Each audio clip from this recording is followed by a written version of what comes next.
Oi, oi, pessoal, bom dia. Sejam bem-vindos à nossa aula de hoje.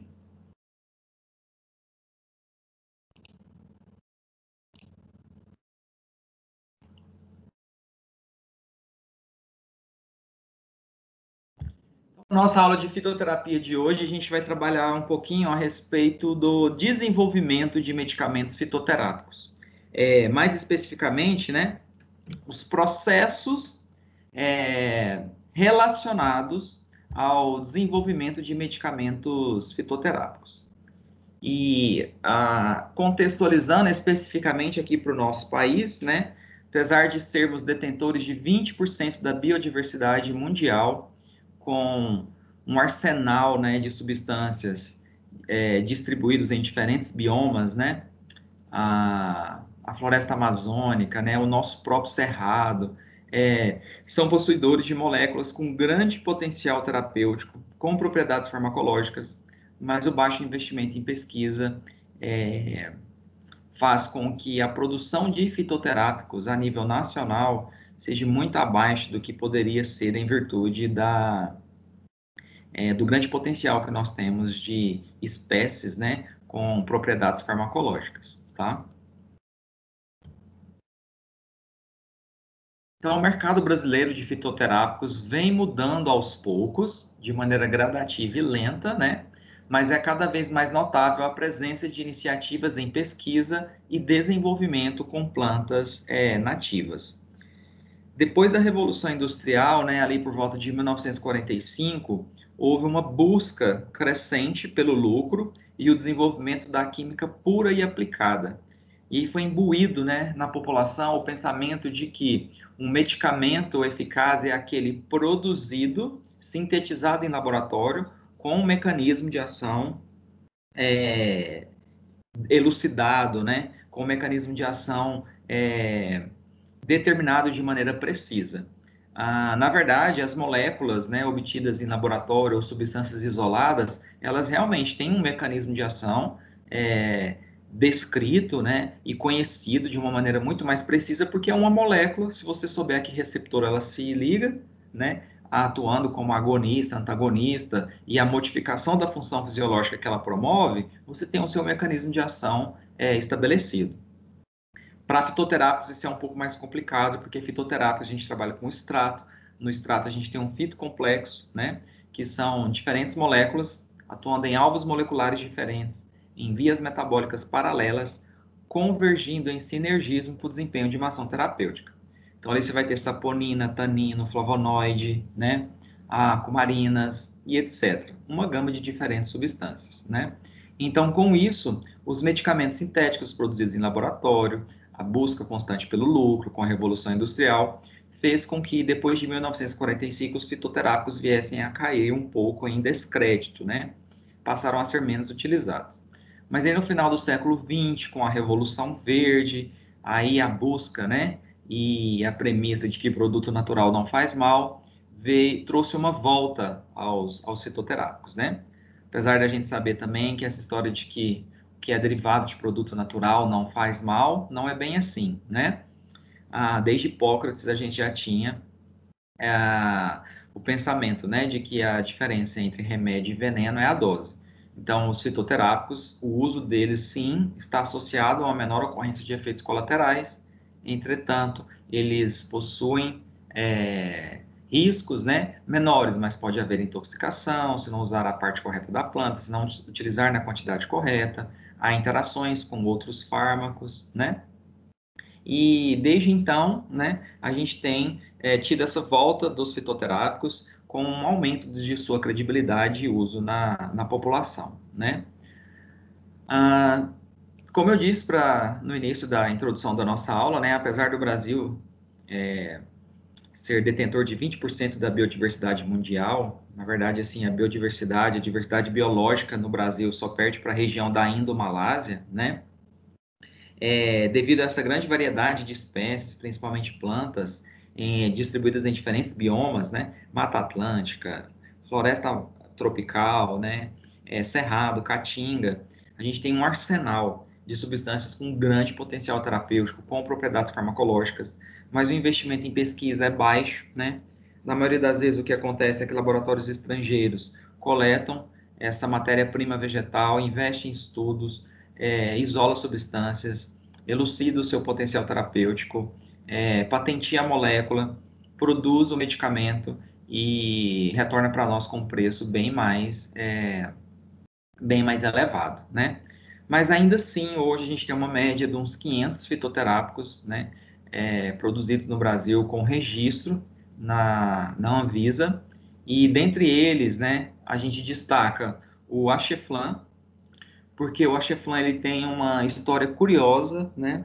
Ele é produzido a partir do extrato da Cordia verbenaceae, que é a erva baleeira nativa do Brasil, e a história dele está relacionada ao empresário, né, dono do laboratório Axê, Victor Cialis. Ele estava no litoral paulista jogando tênis e ele sofreu uma contusão no ombro. E ao sofrer essa contusão, moradores locais fizeram um preparo à base dessa planta, uma solução em que ele aplicou no local da contusão e, curiosamente, ele teve uma recuperação muito rápida.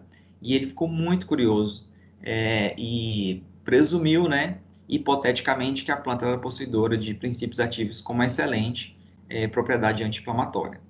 Aí o Axé, o laboratório Axé, junto com, em parceria, né, com a Universidade Federal de Santa Catarina, desenvolveu em solo nacional, né, em território brasileiro, todas as etapas do desenvolvimento do medicamento, que é disponibilizado aí como especialidade farmacêutica, né, como a apresentação comercial Axeflan, tá? Tem na forma de pomada também. É um fitoterápico, então é um fito complexo, né? Tem várias substâncias ali, mas o marcador, né, o fitofármaco dotado de atividade terapêutica principal, acredita-se que seja o alfa-humuleno, tá? Acredita-se não, é o alfa-humuleno, um dos componentes do óleo essencial da erva baleeira, da Cordia verbenaceae, né? Um outro exemplo que a gente tem para o tratamento de giardia, né, desse protozoário causador da giardíase, é o Giamebil, né, uma apresentação comercial ou especialidade farmacêutica em que você tem o extrato da planta incorporado em um veículo edulcorado, em um xarope, né, à base do hortelã verde, né, menta crispa. O hortelã-pimenta é a menta piperita, né? Então, os hortelãs são muito ricos em óleos essenciais, né? Do tipo mentila, mentona, que são componentes, né? Ou compostos majoritários desse óleo essencial e que, em sinergismo, né? Como eu havia dito, essa é a característica dos fitocomplexos presentes em fitoterápico, vão em muito contribuir para a atividade terapêutica do extrato dessa planta, tá? Ela vai ter diferentes componentes pertencentes ao seu óleo essencial, como eu disse, e eles em conjunto, né, acabam contribuindo para as suas propriedades terapêuticas, né? Como eu disse, a gente encontra muitos do tipo mentila, mentona e etc.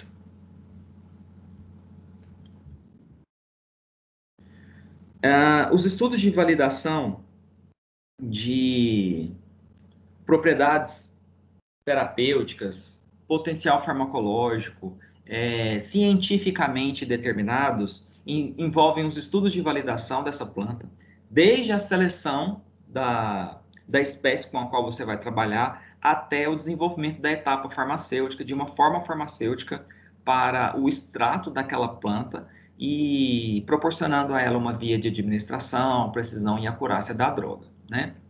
Então, esses estudos de validação envolvem, primeiramente, né, a seleção da espécie, da planta, o material de partida com o qual você vai trabalhar. A gente já discutiu em aulas anteriores que existem diferentes abordagens para a seleção da espécie com a qual eu irei trabalhar.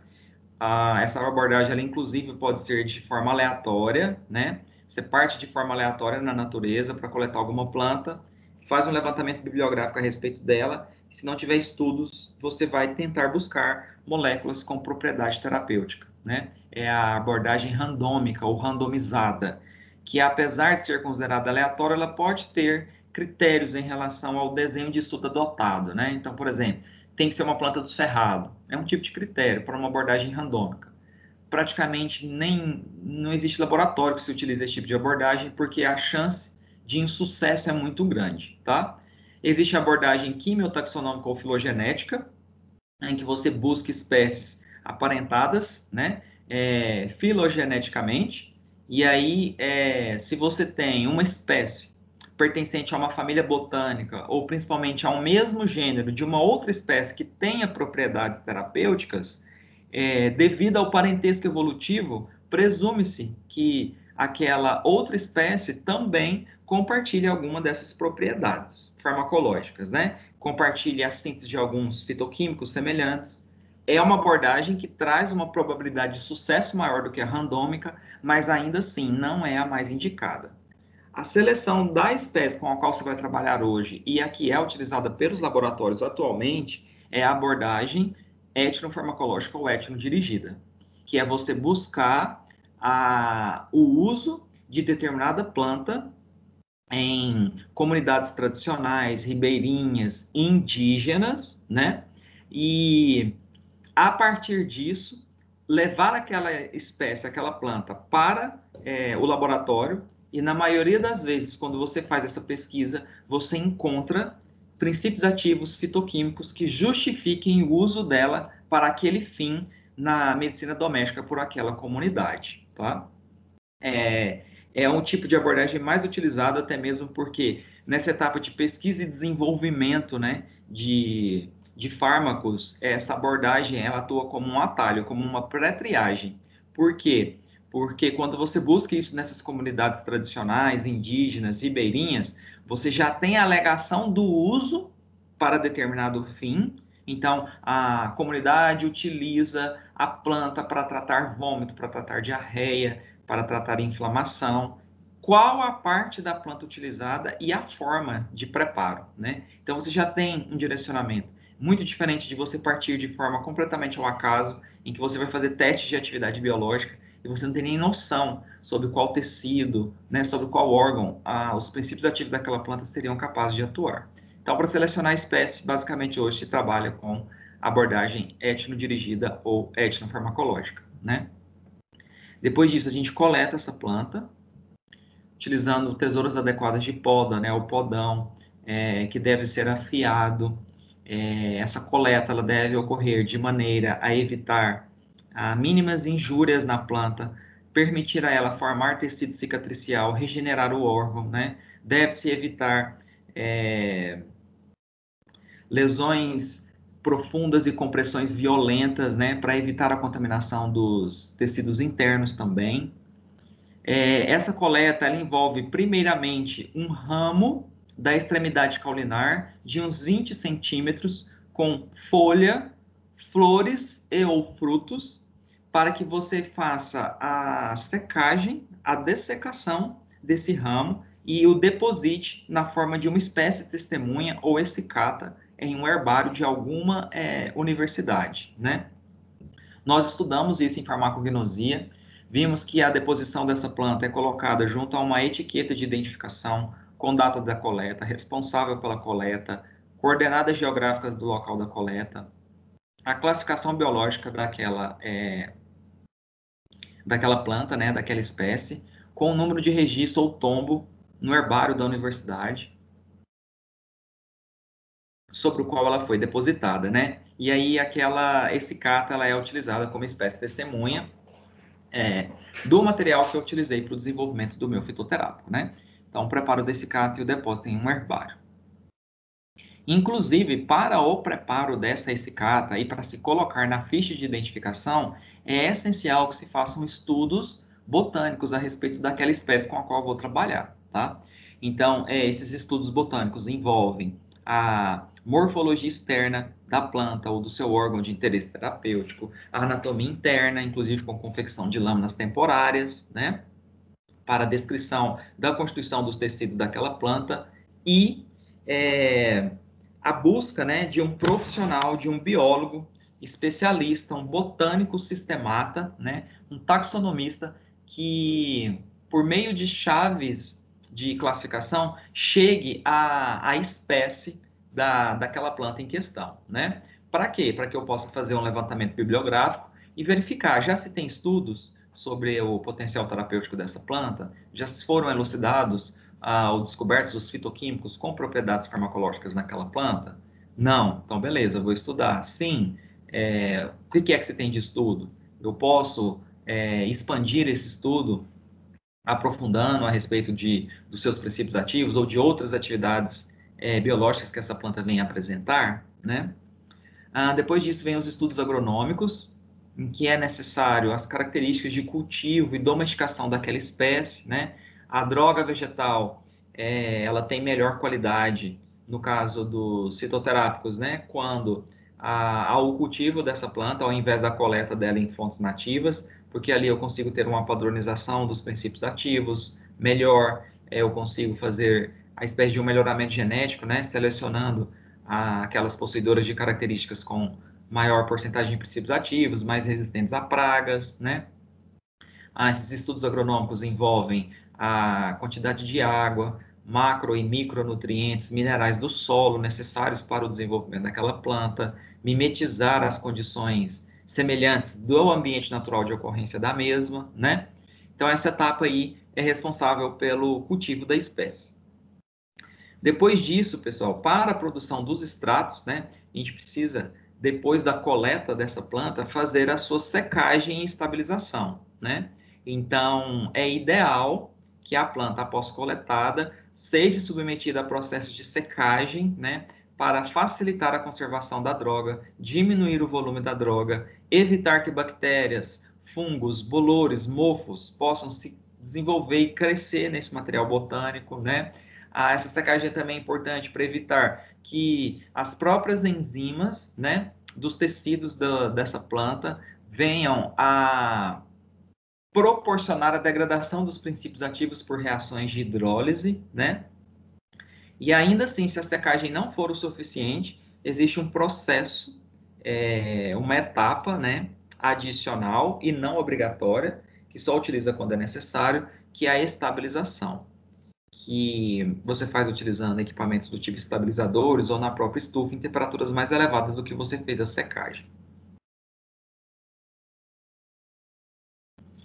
Bom, após a secagem da minha droga vegetal, né, a minha planta ela vai estar íntegra, inteira, né? E aí eu passo ela por algumas formas farmacêuticas intermediárias de rasurar essa droga, picotar, ou então passar ela no moinho de facas para que eu obtenha essa droga em pó e depois preparar o meu extrato, né? Porque no medicamento fitoterápico eu não tenho fragmentos, partes do órgão da planta. Eu tenho sempre um extrato, um solvente que foi adicionado à droga e esse solvente retirou as substâncias solúveis, né? Naquele solvente e que apresentem algum efeito terapêutico. Então você trabalha com essa solução extrativa, né? E esses extratos podem ser de diferentes tipos que a gente vai comentar.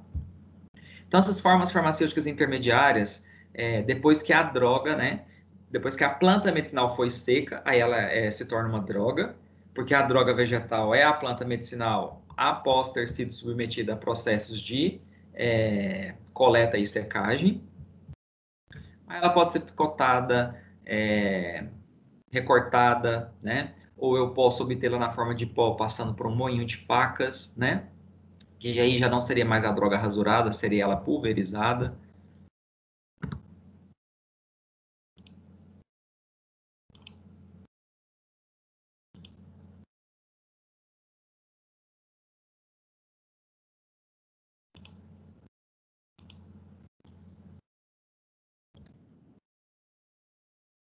Então, pessoal, a droga rasurada eu vou ter uma divisão mais grosseira, né? Agora, para uma divisão mais homogênea, o ideal é passar a droga no moinho de facas, né? Esse equipamento aqui, que ele tem uma peça giratória aqui com lâminas, né? Daí um moinho de facas que permite a obtenção dessa droga vegetal na forma de pó, ou seja, ela pulverizada, né? eu posso, a partir dessa droga vegetal, submeter ela a processos extrativos, e esses processos extrativos podem ser de diferentes tipos, né? E é esse extrato que vai estar no meu medicamento fitoterápico.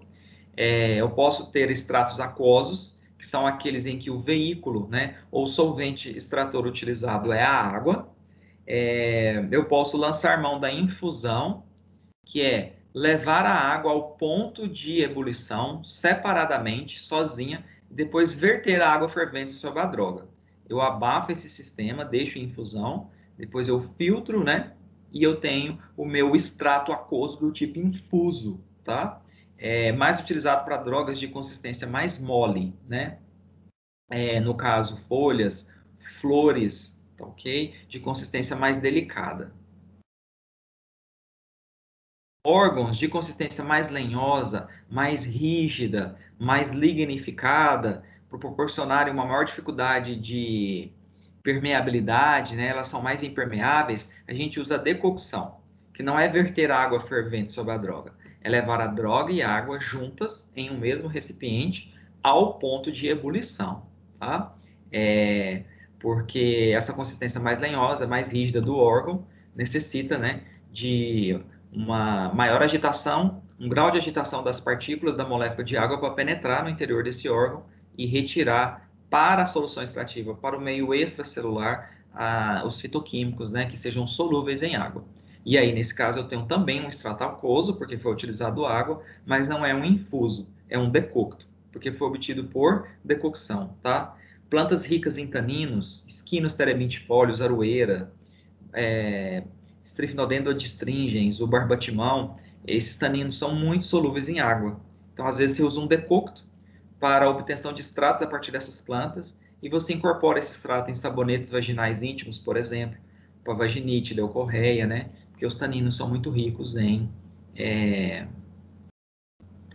em propriedades anti-inflamatórias, né?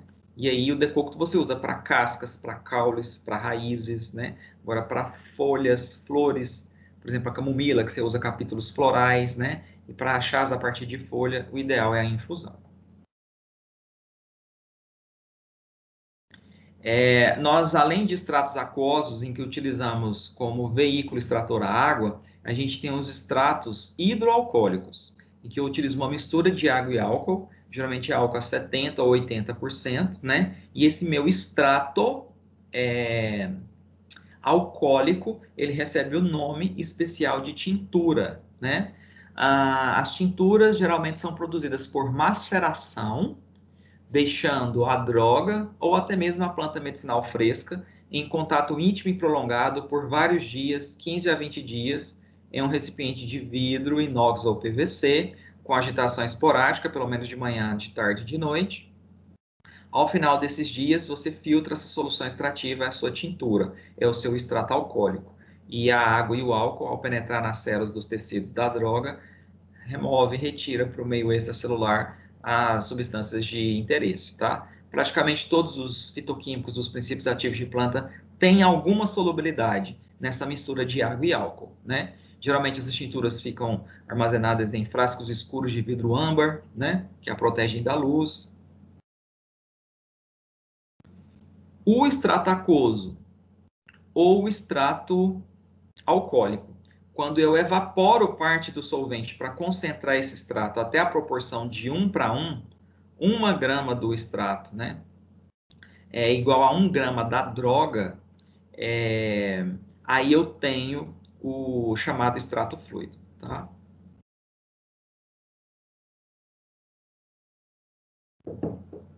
Proporção de 1:1. Posso ainda submeter a droga vegetal em pó, por exemplo, a droga vegetal em pó, que não é o extrato ainda, né? Ela só foi pulverizada. Há um equipamento, pessoal, chamado de spray dryer. Nós vamos ver ele na semana que vem, sobre técnicas analíticas em fitoterapia. Nesse spray dryer, você coloca a droga vegetal em pó e o solvente extrator, que é atomizado, que é aspergido sobre essa droga, e esse próprio equipamento, depois de promover essa solução extrativa, ele evapora o solvente, proporcionando o recolhimento do extrato seco daquela planta, tá? Esse extrato seco, então, hoje, ele basicamente é obtido por meio desse equipamento, que você põe a droga em pó, aí atomiza, vai aspergir sobre a droga em pó o solvente extrator, que vai extrair do interior das células da droga em pó as substâncias de interesse terapêutico, depois ele evapora esse solvente, e o pó agora que você recolhe, né? E o pó agora que você obtém não é da droga em pó, é da matéria seca do extrato, das substâncias que foram extraídas por aquele solvente, tá? Então é o extrato seco, é diferente da droga em pó, né? O extrato seco ele já passou ali para a remoção de algumas substâncias de interesse. E na verdade o que é mais utilizado é o extrato seco padronizado, né? Que é aquele que você utiliza como marcador, né? Fitoquímicos que têm a atividade terapêutica principal no extrato, né? Então, por exemplo, no caso do ginkgo biloba, o extrato seco ele tem que ter determinada porcentagem de gingoflavonoides, bilobalídeos, tá? O extrato seco da equinácea ele é padronizado em ácido chicórico. O da Cordia verbenácea que eu falei hoje, o Acheflan, ele é padronizado em alfa-humuleno, tá?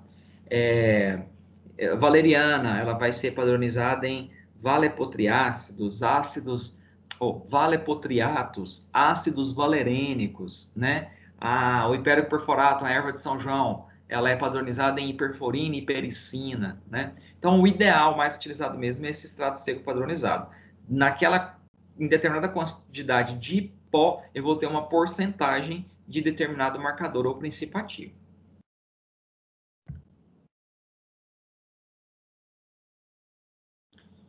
Dentre os estudos de validação, pessoal, é muito importante a realização da prospecção fitoquímica, né?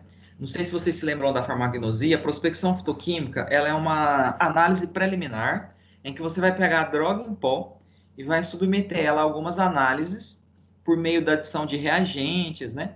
E de acordo com o resultado obtido nessas reações de identificação, você vai determinar se aquela planta é ou não possuidora de determinado fitoconstituinte. Ou seja, se a planta tem alcaloide, tanino, flavonoide, cumarina, quinona, saponinas, tá?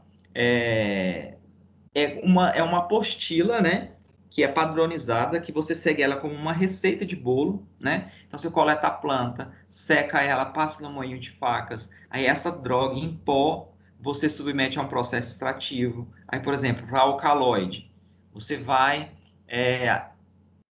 adicionar ácido sulfúrico a essa droga em pó, deixar aquecendo em chapa aquecedora em Becker, filtra e distribui em tubos de ensaio e adiciona alguns reagentes.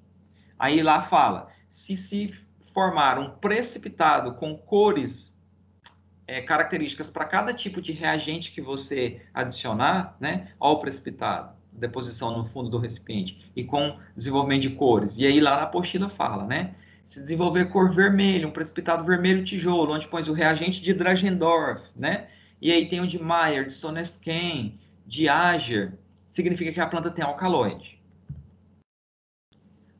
Esse teste aqui é um teste para flavonoide, com cloreto de alumínio. Você faz a solução extrativa da droga em pó com álcool, distribui essa solução extrativa no papel de filtro, pinga uma gota de cloreto de alumínio em um dos lados do papel de filtro e leva para a luz UV. Se formar uma fluorescência, tem flavonoide. Você faz o aquecimento da droga em pó em água, distribui em tubos de ensaio e adiciona alguns reagentes do tipo solução alcoólica de brucina, quinina, cloreto férrico, cloreto de alumínio, tá? Uma solução de gelatina e se formar esse precipitado ou turvar, tem tanino.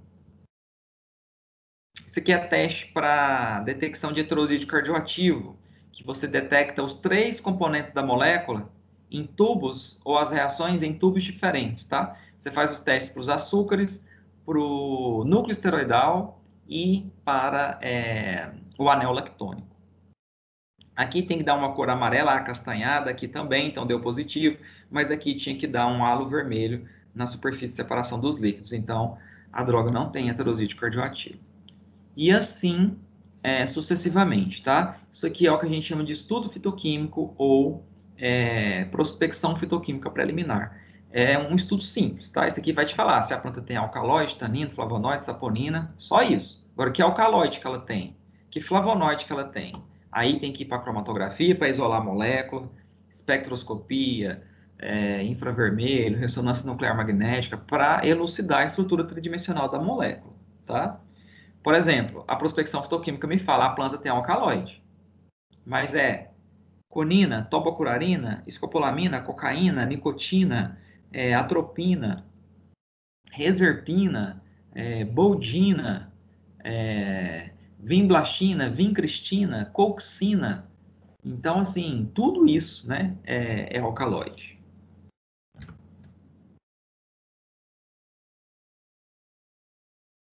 Outra etapa de grande importância e que é o que diferencia a validação científica da planta em relação ao seu uso na medicina popular ou doméstica os testes de atividade biológica, né? Então, nós vimos que, na maioria das vezes, a seleção da espécie é feita a partir do relato em comunidades tradicionais, indígenas e ribeirinhas, do uso daquela planta para tratar determinada enfermidade. Mas aquilo é apenas aquele relato da comunidade e, inclusive, com melhoras em grande parte, né, e é utilizado ali ao longo das gerações naquela população, não é o suficiente para validá-la cientificamente. Então, tenho que realizar os ensaios de atividade biológica para comprovar a alegação do uso na medicina popular ou doméstica, né? Então, teste de atividade anti-inflamatória, ou então os testes de atividade antioxidante. Isso podem ser testes realizados tanto em vivo quanto in vitro, né? Em vivo, utilizando inclusive modelos animais, né? Tem todo resoluções do Conselho Nacional de Saúde para esses testes, né? E é onde você vai determinar o potencial terapêutico e as propriedades farmacológicas daquela planta, né? Inclui a investigação farmacológica e também toxicológica das substâncias isoladas, de frações obtidas do extrato vegetal ou ainda do extrato vegetal total, né? O extrato vegetal bruto é aquele que se utiliza água e álcool a 70%, porque a maioria dos fitoquímicos são arrastados e tem alguma solubilidade nesse extrato, né? Você pode fazer a partição desse extrato, né? E testar a atividade biológica da fração desse extrato e não do extrato bruto, ou ainda da molécula isolada, né? O objetivo desses ensaios é selecionar as atividades farmacológicas específicas a serem exploradas e identificar as substâncias que podem apresentar essas atividades. Posteriormente, são identificadas a concentração, né? A dose mínima terapêutica, a dose mínima tóxica, por exemplo, e a potência das substâncias ativas, buscando-se também a presença ou não de substâncias tóxicas na fração ou naquele extrato de interesse. E aí, pessoal, depois disso, a gente entra na etapa farmacêutica, né? Então, os testes de atividade biológica comprovaram as propriedades terapêuticas daquele extrato da planta com o qual eu vou trabalhar. E agora, eu vou disponibilizar aquele extrato, né, numa aparência ou apresentação final como um medicamento, numa forma farmacêutica sólida, semissólida, se for de uso tópico, por exemplo, ou líquida, né? Em que tipo de forma farmacêutica eu poderei desenvolver aquele extrato para dar a ele estabilidade, conservação, por um prazo de validade viável, né? Então, nós temos os sachês ou envelopes farmacêuticos, em que ali, junto com o extrato, né, eu posso incorporar adjuvantes farmacotécnicos ou farmacêuticos corretivos para melhorar sabor, odor, um edulcorante, um flavorizante. Ali eu posso adicionar saquinhos com sílica para evitar a umidificação do extrato no interior desses sachês, né? Pode-se adicionar ali algum antioxidante para manter a conservação desse extrato ou da droga vegetal em pó, né? Eu posso incorporar a droga em pó, o extrato seco ou o extrato seco padronizado no interior de um invólucro de água, gelatina e açúcar, né? Que é a cápsula formado pelo corpo, gorro, capa ou tampa, em que você vai ali pressionar e travar a cápsula com o extrato, a droga no seu interior. Pode-se ter também alguns recipientes, né, como material de carga e enchimento.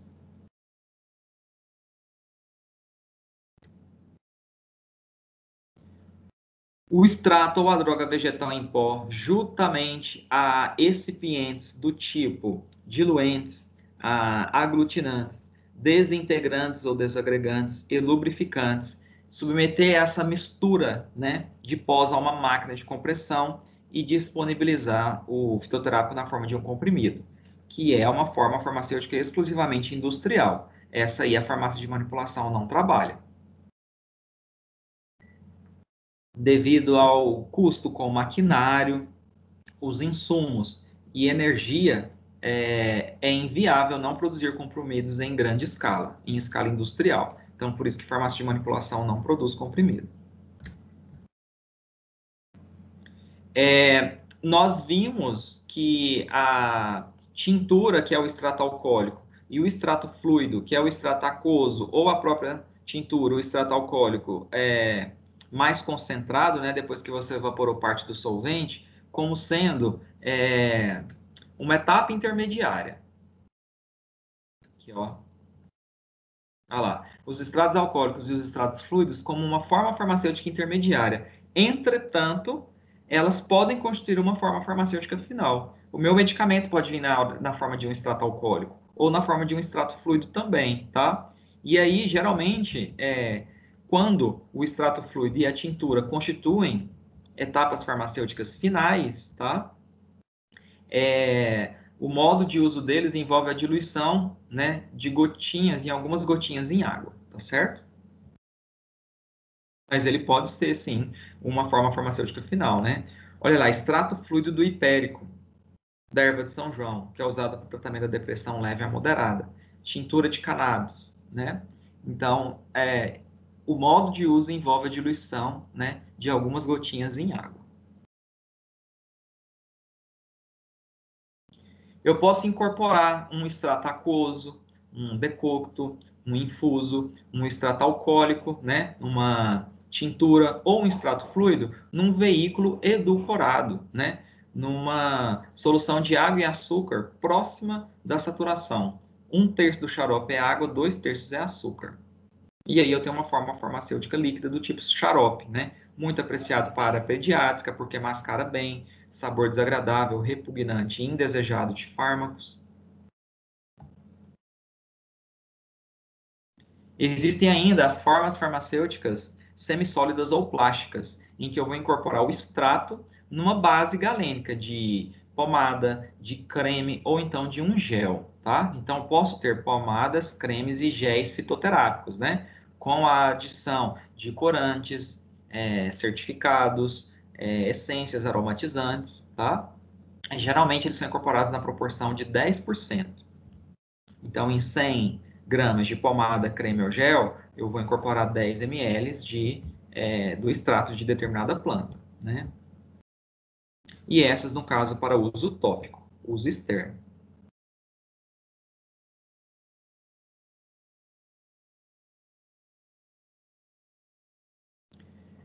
Desenvolvida a etapa farmacêutica do medicamento, aí então ele vai entrar nos testes de atividade pré-clínica realizada em animais para verificar a sua segurança, né, toxicidade, e depois os ensaios clínicos, né, de fase 1, fase 2, fase 3 e os ensaios clínicos de fase 4, para que eu disponibilize medicamentos seguros, eficazes e de qualidade, né? Ah, Os ensaios pré-clínicos são realizados em animais, sendo aprovados nessa etapa. A gente entra nos ensaios clínicos de fase 1, em que eu utilizo o medicamento em um pequeno número de voluntários sadios para verificar a segurança, né, em relação àquele medicamento e também para que eu possa elucidar algumas características relacionadas à farmacocinética e farmacodinâmica do medicamento. Ensaios clínicos de fase 2, eu faço o uso do medicamento em um pequeno grupo de voluntários portadores da enfermidade ou da doença que eu quero tratar, para verificar a eficácia, né, daquele medicamento para o fim ao qual ele se destina. Ensaios clínicos de fase 3, eu comparo o medicamento com um placebo em um número maior de indivíduos portadores da enfermidade que eu quero tratar, em ensaios clínicos duplo cego, em que nem quem administra e nem quem recebe placebo ou medicamento sabe o que recebeu, a não ser o diretor do experimento, tá? Por quê? Porque esses que receberam placebo, por somatização, por efeitos relacionados a psicossomáticos, né? Relatarem uma melhora e isso não for estatisticamente inferior à de quem recebeu o medicamento, não há comprovação ou validação científica de que o medicamento tenha propriedade terapêutica, tá? E os ensaios clínicos de fase 4, aí eles já estão disponíveis em uma parcela maior da população, em que eu continuo com o rastreio em relação a dados de farmacovigilância, né? Quando o medicamento já está disponível no mercado, e eu continuo monitorando para ver se numa parcela maior da população ocorreu efeitos colaterais ou efeitos colaterais indesejados, que são os efeitos adversos, né? E aí, então, pessoal, eu parto, né, para a busca nos órgãos sanitários competentes para o registro daquele meu medicamento fitoterápico em questão. Eu tenho que submeter a um relatório de petição do registro, né, baseado na RDC número 26 de 2014. O que esse relatório de petição de registro deve conter, né? Quais são os itens que devem ser contemplados nesse relatório de petição, né? A primeira coisa são os dados da matéria-prima vegetal. Aí, pessoal, o solicitante deve informar a denominação comum brasileira da matéria-prima vegetal utilizada, as partes do órgão, né, se é a planta inteira, ou qual é o órgão de interesse terapêutico, o farmacóide, né, folha, é casca, é raiz, é o rizoma, né? A denominação comum brasileira de espécies vegetais, você busca, né, consultando a RDC 64 de 2012, que foi alterada pelo número 2 de 2014. O item do relatório técnico tem que ter um layout dos rótulos e bulas ou folheto informativo, tá? Essa apresentação de layouts de rótulos e bulas para os medicamentos fitoterápicos devem seguir as determinações da RDC 47 de 2009, né? Que estabelece regras para elaborar, harmonizar, atualizar, publicar e disponibilizar bulas de medicamentos para pacientes e para os profissionais de saúde, tá? Tem que consultar também a RDC número 71 de 2009, que vai estabelecer regra para a rotulagem desses medicamentos, né? E a apresentação dos layouts de rótulos e folhetos informativos de produtos tradicionais fitoterápicos deve seguir uma outra RDC, que é a 26 de 2014 e a Lei 6.360 de 1976, que vai dispor sobre a vigilância sanitária a que ficam sujeitos os medicamentos, as drogas, os insumos farmacêuticos e correlatos, cosméticos, saneantes e outros produtos. Documentação referente aos locais de fabricação, né?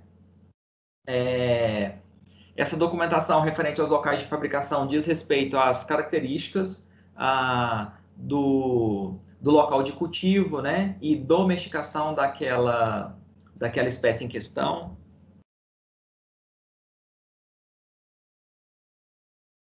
O relatório dos estudos de estabilidade, né? Esses estudos, eles têm como objetivo estabelecer ou a confirmação do prazo de validade e a recomendação das condições de armazenamento do fitoterápico na validade esperada e determinada para aquele medicamento em questão, né? 6 meses, 1 ano, 2 anos, por meio da verificação de suas características químicas, físicas, biológicas e ou microbiológicas, tá?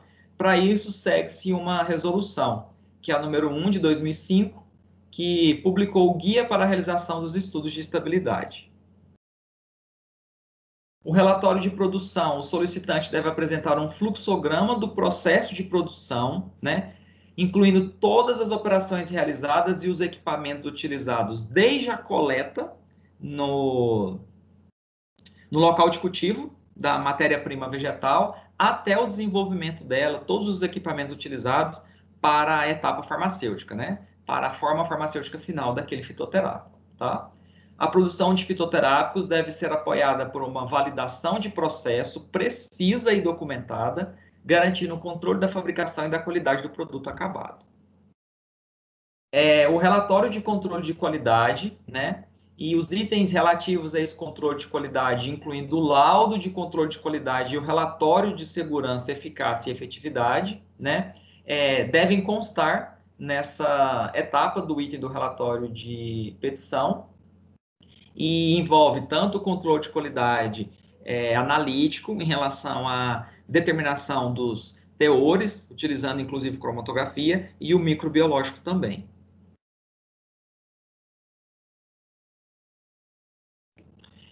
O relatório de segurança e eficácia e efetividade com o resultado daqueles testes pré-clínicos e clínicos, né, em relação às propriedades toxicológicas e eventuais efeitos colaterais que foram encontrados durante esses testes. Descrição do sistema de farmacovigilância, de que forma, né, o laboratório produtor daquele fitoterápico irá rastrear o uso daquele medicamento depois que ele tiver disponibilizado na população, né? Inclusive com serviço de atendimento ao consumidor, né? Uma vez que nós vimos que o ensaio clínico de fase 4, ele, incluindo esses dados de farmacovigilância, já é quando o medicamento está disponível na população, né? Laudo do controle de qualidade, com todos os resultados das análises realizadas de um lote do produto acabado para cada um dos fornecedores, né? Contemplando ali já a maneira como o medicamento já vai estar disponibilizado para ser comercializado em drogarias, né? E em farmácias de um modo geral. Então, pessoal, é um relatório bastante burocrático, né? E por isso que nem sempre as indústrias têm interesse, porque elas levam em consideração todo o gasto que vai ser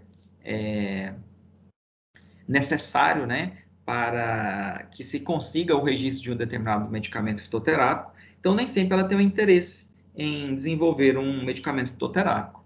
Então, na verdade, voltando lá no início da aula, quando a gente fala sobre a seleção de determinada espécie, né, para o desenvolvimento de um fitoterápico, e a gente falou que a abordagem mais utilizada é a abordagem etnobotânica ou etnodirigida, né, que é buscar em comunidades tradicionais e ribeirinhas. As indústrias não estão precisando nem disso hoje, porque as dissertações de mestrado, teses de doutorado, né, em repositórios de universidade, tem aos montes elucidando e comprovando as propriedades terapêuticas, o potencial farmacológico de inúmeras espécies vegetais. Os testes de atividade biológica já estão lá comprovados, né? A indústria, ela deve apenas desenvolver, então, a partir dali, a etapa farmacêutica, uma forma farmacêutica final apropriada, né?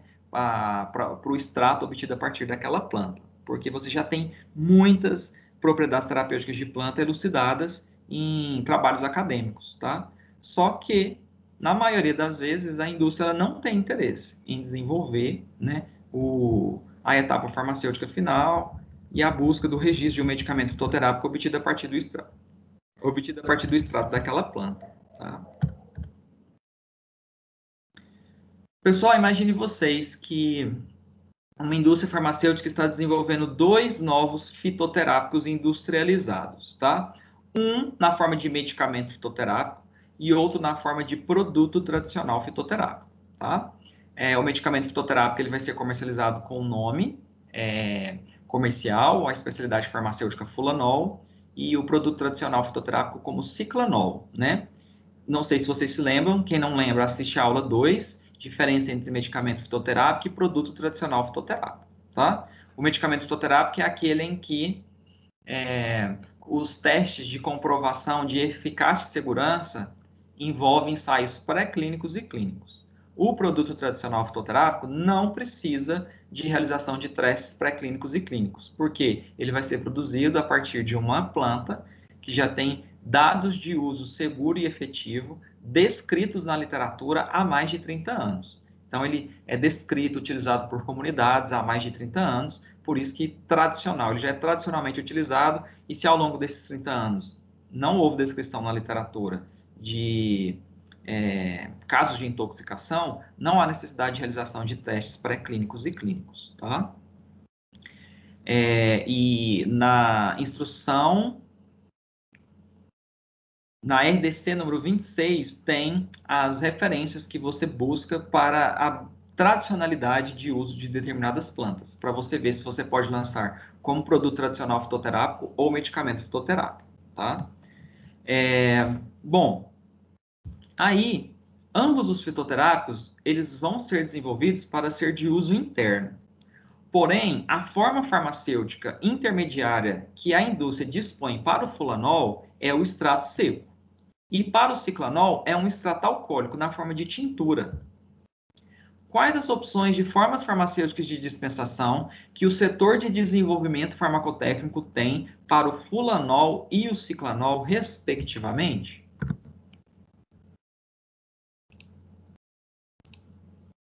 E aí, dona Lenilde e seu Murilo? Murilo, antes de 8h30, não precisa pensar que você vai levantar, né, Murilo?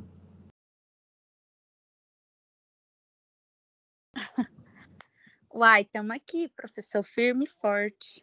E aí, toda vez que eu converso com o Murilo, ele me manda uma mensagem assim no WhatsApp: professor, meu áudio não está funcionando. Não, o meu também não funciona. Sabe por que está funcionando? Eu uso o fone no computador, mas não funciona. É porque o Luiz está fazendo prova lá e eu estou pelo celular. Por isso que eu estou conversando. Mas, do contrário, todas as minhas aulas eu não consigo falar com ninguém. Nossa, deve ser ruim ver essa aula pelo celular, não? Deve ficar pequenininho demais. Sim, eu não gosto. Só porque ele está fazendo prova. Por isso que eu estou aqui no celular, mas não gosto.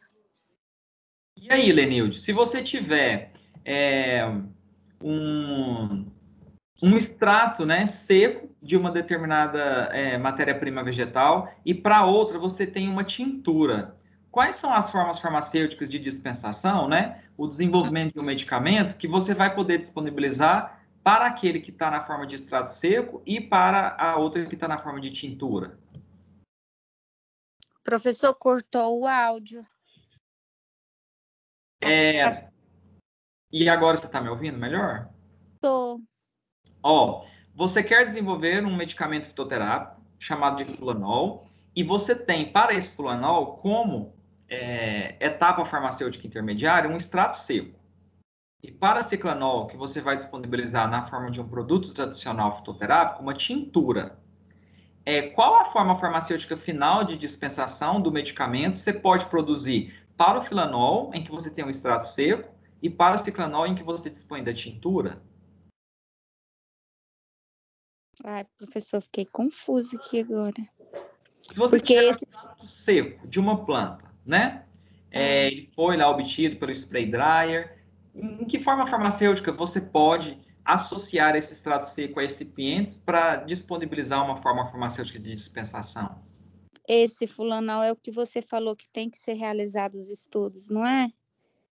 Só que aí a forma como é determinada a segurança e a eficácia do medicamento fitoterápico e do produto tradicional fitoterápico só influencia no tipo de registro que ele vai ter. Ou ele é registrado como medicamento fitoterápico ou como produto tradicional fitoterápico. Isso não vai influenciar na forma farmacêutica de dispensação.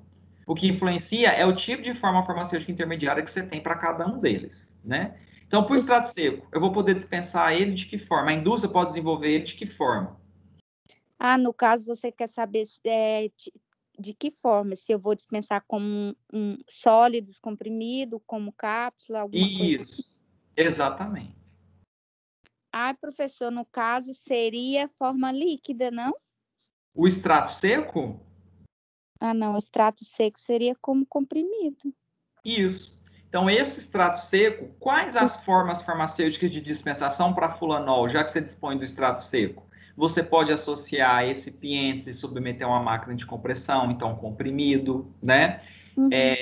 Que mais que eu posso fazer além do comprimido? Peraí.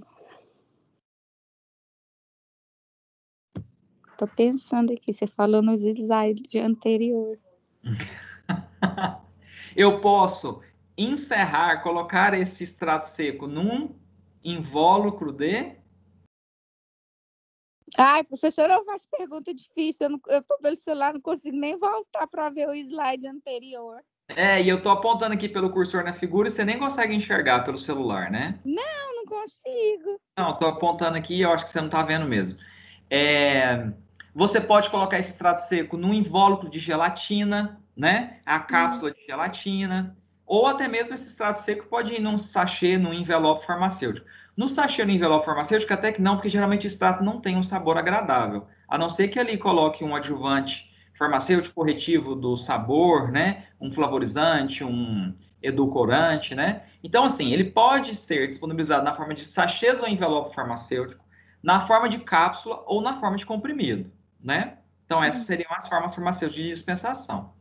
E para o ciclanol, que você tem a tintura, o extrato alcoólico, e lembrando que é de uso interno, né? Porque a tintura pode ser incorporada numa base de pomada, de gel, de creme, mas é para uso interno aqui, ó. Ambos os fitoterápicos serão para uso interno. E aí, essa tintura, em que tipo de base eu vou poder incorporar ela para ter uma forma farmacêutica final de dispensação? Uai, professor, seria na forma líquida De de... Não sei, Ai, eu tô com a palavra aqui, não sai. É porque tem várias formas líquidas de ser dispensado, não é?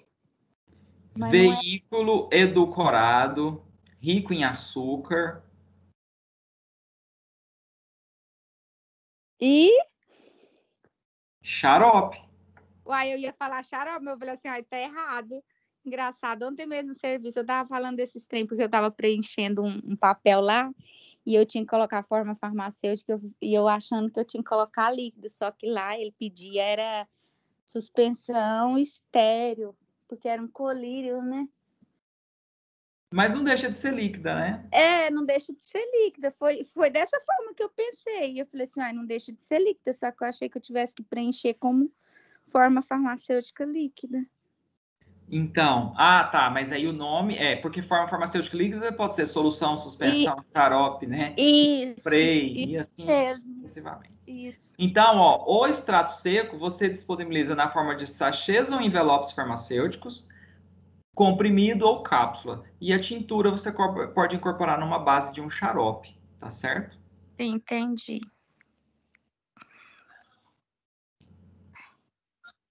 Bom, pessoal, vou finalizar a aula, mas eu preciso dar um recado, tá? E só para a gravação não ficar muito extensa. Obrigado pela atenção, fiquem com Deus, se cuidem e até a nossa aula de quinta-feira que vem. Professor, na última aula você falou de uma atividade, não foi? Eu não sei se você falou que ia comentar alguma coisa, mas que depois a gente poderia fazer, porque você ia falar alguns assuntos nessa aula, não era isso? Isso, aí por isso que eu vou finalizar a gravação e conversar com vocês a respeito dela, tá ok? Não, tá bom.